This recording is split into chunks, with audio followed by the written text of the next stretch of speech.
tell you this, but an I love you and a fuck you can coexist.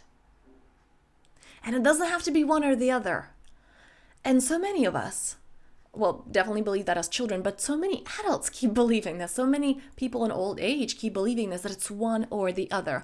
They're the bad guy or they're the good guy, but they can't be both.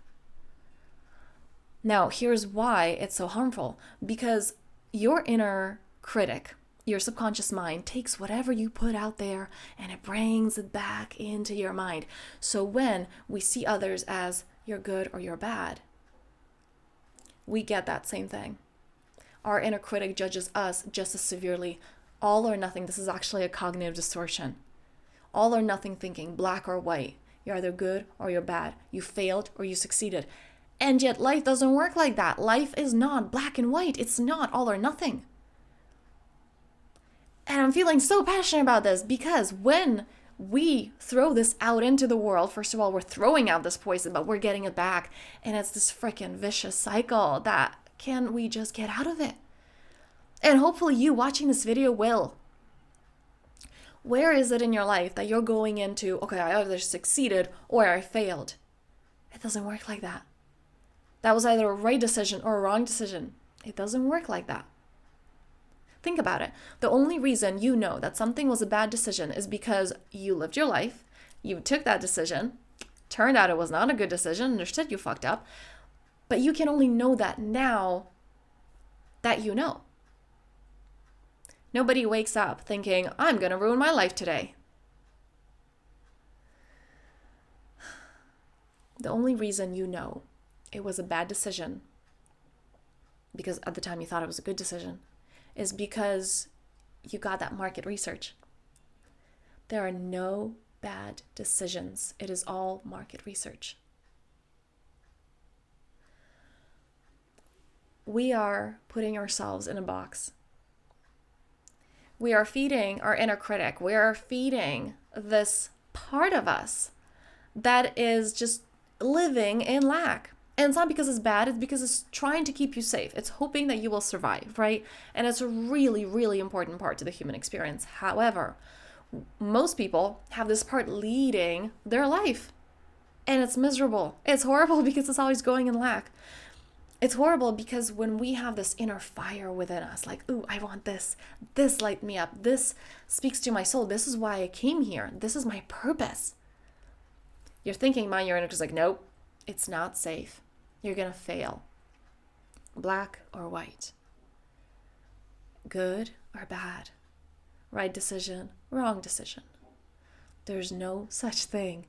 And part of coming into this is first of all seeing, especially when we're looking at other people like this is a good person, this is a bad person, understanding within you. Because again, we judge ourselves just the same way. When you go deep down in your subconscious, this is what comes up. I know this for a fact from my own inner work. I know this for a fact from friends, and I know this for a fact from clients. Doing this for years.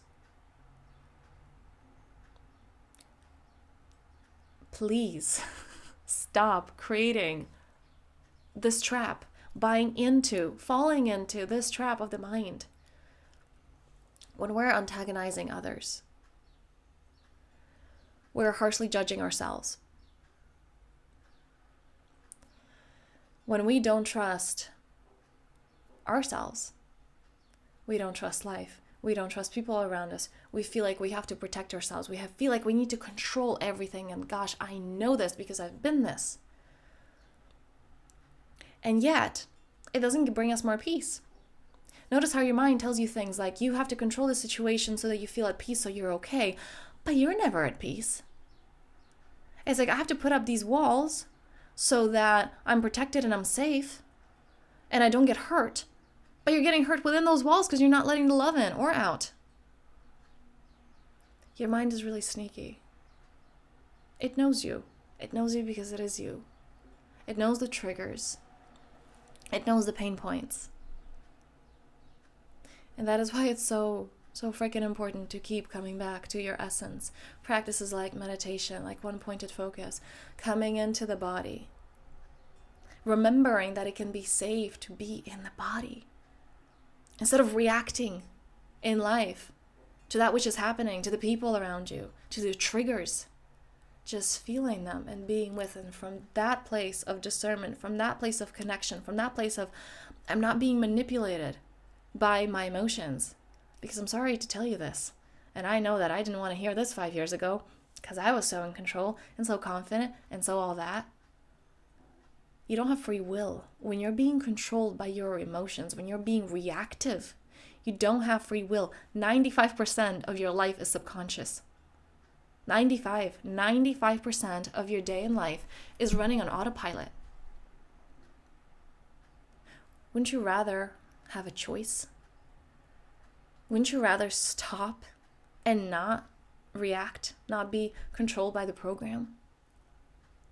That isn't even yours. It's the things that you learned from others, from early caregivers, from peers, from teachers. And you keep just recycling. So one of the tools that I want to share with you today is that cognitive distortion, the black and white thinking. The right decision, the wrong decision. And come back to your center. Come back to you. Now, this is something that takes practice. This is something that literally we do in the membership because it takes conscious choice.